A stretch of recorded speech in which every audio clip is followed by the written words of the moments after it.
This episode was very wholesome, emotional, and very it was probably one of the better episodes of Love Island. I'm gonna try to keep this very I'm gonna try to keep it short, but you guys know me. It's not gonna be a short video. How you guys all doing?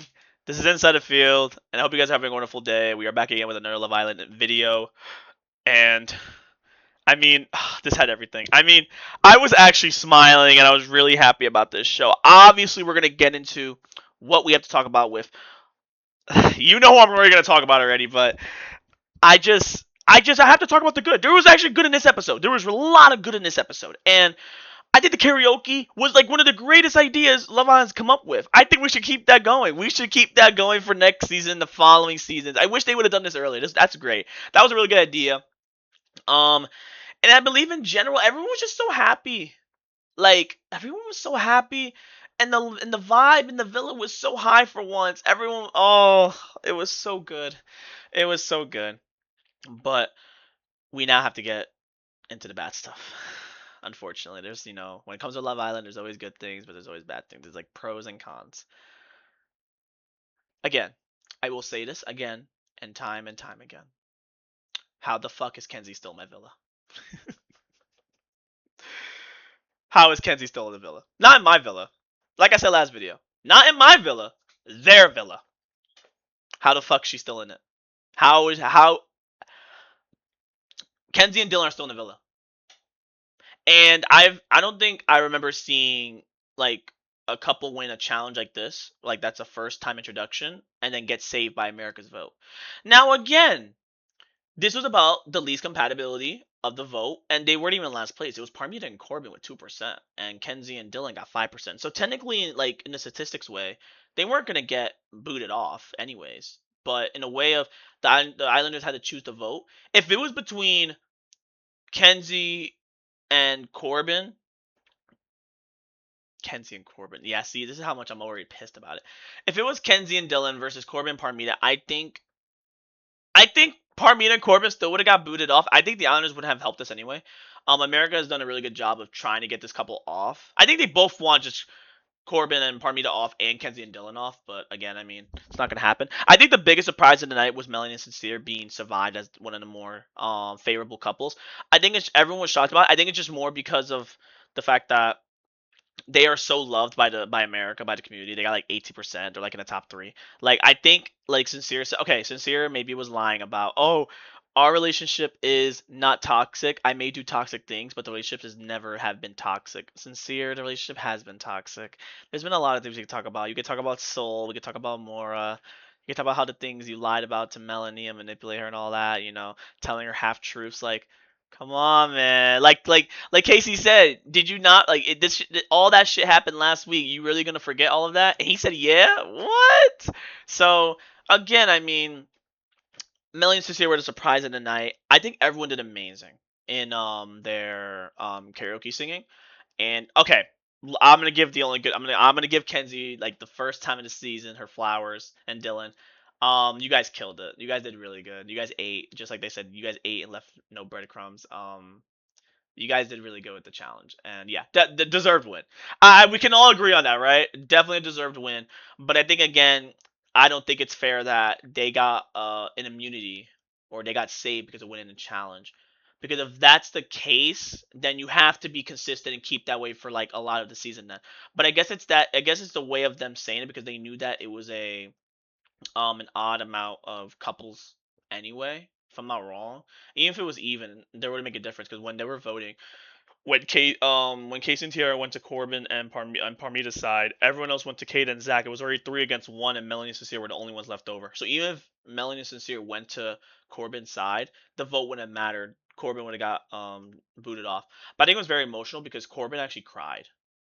I never thought it would see the day Corbin would cry. Just like they all said, like the robot broke down. The robot has tears. Like who would have ever thought of that? I mean, it was in a very emotional episode seeing Corbin and Parmita leave. I think Corbin, like they said, kept everyone accountable, but like Corbin was really Corbin was a great addition. He was one of the first bombshells, and he made the villa. He kept the villa on its toes every day, and he did what he had to do. He did not care what people think. He was trying to find a connection for himself, and he's walking out with Parmida. And I think it's a really big win for both of them. They're not going to explore each other more and make the connection more personal to one another. And it's going to be really fun to see how they're going to actually live together in outside of the villa.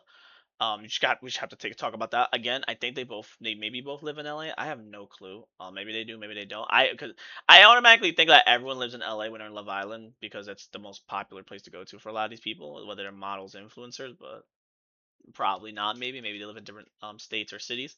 But either way, I think this is now their chance to now explore and to build a better connection without all this pressure from the villa. They now can have their own time, have their phones, go on nice dates and everything. I think it's a big win. I think them leaving, like he said, it's all good. Like because I think it's just gonna be better for them because now they're actually gonna figure out if they actually want to be in a relationship or not or continue connection to make it better. Now again, does that make Kenzie and Dylan safe? No, I think they should still be out the villa.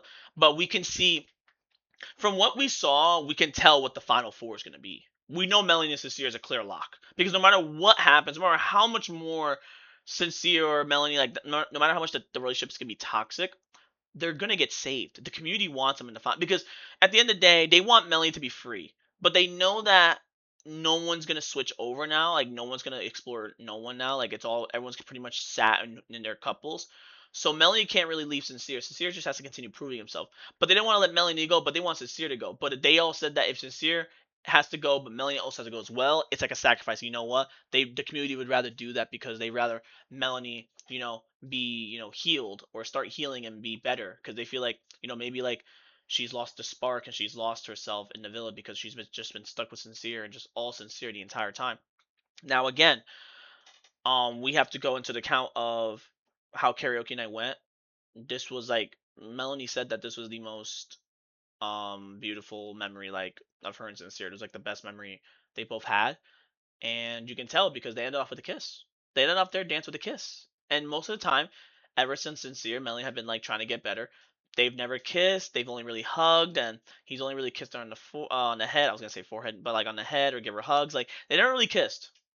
So seeing them kiss now and the Islanders being like, "Oh my God, they're so cute!" Like it's bringing back what they were supposed to be in the beginning, how this relationship was supposed to be, and just seeing how they look at each other and then she told him like, "Oh, you deserve a kiss."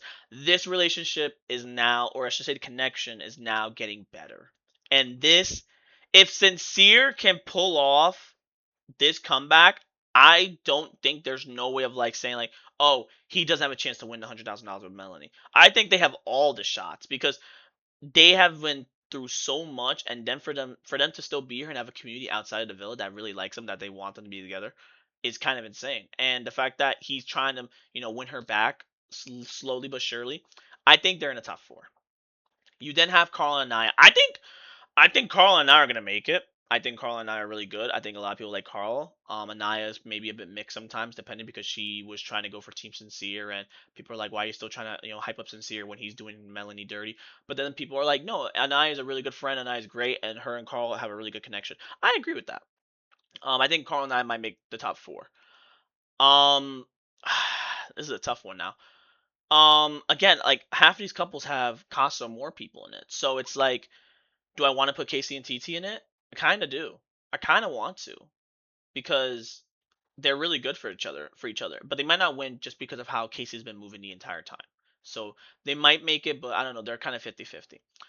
Kenzie and Dylan will not make it into the top four. They're gonna get eliminated beforehand. They might be in the villa like the day before the final four, but I think they're gonna get dumped by before the finals actually happen. Can we only have what, like a week to go? We have like what, 6 more days to go? We have a week. We have a week left.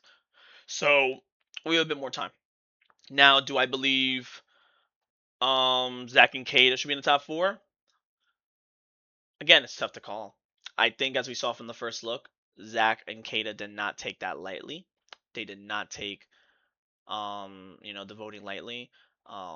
Kata's, like how did Casey get over us? How did Sincere Melanie get over us? Like, how did they get the votes? Again, they don't know what's going on beyond the villa, like outside. There's obviously going to be communities and people that, when they talk about Love Island, people are gonna have favorites and people are gonna like people, so the votes obviously are gonna influence that with how they see the villa is and how the show goes. So I think Zach and Kate obviously don't know that, but they obviously want to figure out what's wrong. And like Zach told Kata, Zach's confused on the fact that he believes it's himself that people think he's not good enough for Kata. It's not that you're not good for Kata. It's actually, you know what? It could be that. It could be that. Like I try to make up another excuse, but to be honest, oh wow, we finally okay. PC finally went off for 1 second. Crazy. Okay, we're gonna get one almost every video, guys, every episode. That's kind of our thing now. So, but yeah, it probably is kind of people just don't think Zach is right for Kata, and people just don't think Zach is gonna be with her anyways. People think that once they leave the villa, they think that Zach's just gonna absolutely leave Kata and just dump her and just not talk to her. Obviously after a night in the hideaway and all these kind of things they did, they like Kata said, they still haven't went on a date yet. So it's kind of like concerning. Yeah, Zach has never taken Kata on a date yet. They've only been in one night in the hideaway. He's been 50-50 in Casa Amor when it came to seeing Alana. Alana, and it's it brings up questions. And as we saw in the end of the episode, in the first look as well, that Bryce is wondering if Zach's okay, and Zach said no. We might see Zach cry in next episode because he's really down on the fact that like people don't think that him and Kate are compatible, and that might mess up their heads. It might ruin their chances of going far. So I think Bryce and Trinity are up there. They're the official it couple. Obviously, like I said before, the boyfriend and girlfriend. I think they're in the top four. Melanie and Cecilia are in the top four. Carl and I are in the top four. And then it is really a fight between um Carl and Tierra and Zach and Kata. And for now, I'm gonna give the edge to Casey and Tierra. Again, yeah, I don't. Zach and Kate are great, but after the hideaway, again, Zach has. It's been tough. It's been tough to call. And obviously, we know Casey's been disrespectful, but then again, he's found a great connection. He's found a really good connection with Tierra. And I'm not saying Zach and Kate's connection is not good. They've been together since day 3, yes. But again, Kata has questioned Zach many times if it's real or not, and Zach has made Kata question so much, if things are gonna work out, and he believes himself. He keeps telling himself that it's me, that I don't think that people think I'm good enough for you. So we're gonna see all those answers in the next episode, of course, which is tomorrow. But I think overall this was a very good episode. I think it was just more wholesome. Which is one of the more better Love Island episodes. I think it was really good. I really liked it a lot. Dare I say I loved it. Apart from obviously all the Kenzie stuff, because I don't think it's fair that they got an immunity. I really don't think so, because I think production knew that they know that we are really wanting Kenzie to leave the villa. They know that we want Kenzie to leave, and it's not even Dylan. Like, it's not his fault. It's just Kenzie. We just don't want Kenzie to win. Okay. So we just can't let her get away with that, because when she is explaining, let's say this, like in the episode when she was explaining to Melanie, like, or to the cameras, like, oh, I just wanted to explore the villa and I'm getting shit for it. Kenzie, you explored the entire villa.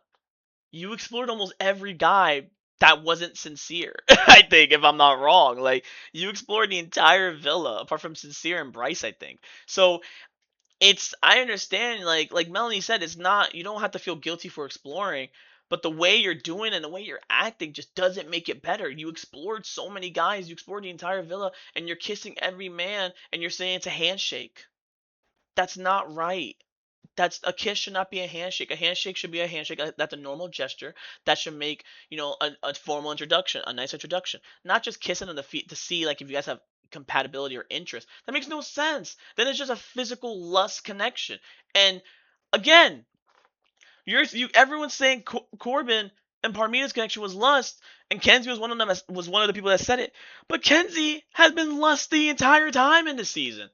With the whole villa, she's been lustful. Are we not gonna ignore that? Like, that's why I feel like, again, it wasn't fair. And I understand why they got the immunity, because as you saw with the voting, like, there was only like what, 4 couples, so it really wasn't gonna be fair anyways.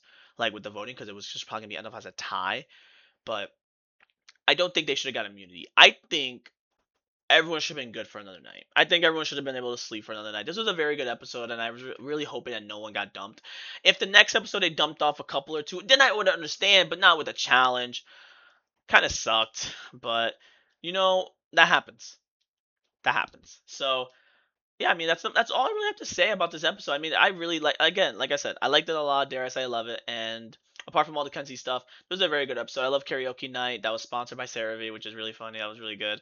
Um, and obviously all the conversations with Corbin Sincere, Melanie Kenzie, and then Kenzie Parmida, like all those conversations were all good. Everyone got their apologies out. Everyone hugged it out. You know, Sincere and Corbin, obviously hugged it out or did their handshake. Everything worked out. But again, we will now find out in the next episode what Zach is feeling like and how Kate is feeling like with their connection, and if there's any more questions, because questions are now being raised on if they really think that their connection is compatible. This might be a wake up call for Zach to lock in. This might be a wake up call for Kata to ask or find out the personal questions about Zach and see if the connection can really go far, not just in the villa but outside of it. So I'm very excited. So I mean, I hope you guys enjoyed this video. I love doing this Love Island content for you guys. I've just first This is like my first actual season, like I think my first full season almost, like watching the whole thing, apart from season 7. So I guess I'm a part of the Love Island community at this point. Maybe, I don't know. But I like doing these type of videos, and of course I'm still doing videos about, the World Cup and obviously about football and sports. It's on my TikTok if you guys want to follow that. It'll be in the description down below. So I hope you guys enjoyed this video. Like, comment, subscribe. Let me know what you guys want to see. And let's see if Zach and Kata can survive through this little rocky road of people not of America thinking they're not compatible enough. So will they survive or will they be dumped next? If you guys have any questions, again, put them in the comments down below. Let me know your thoughts and let me know who you think should be dumped next from the island. And I will see you guys in the next video. This is Inside the Field. I hope you guys have an awesome night. Peace out.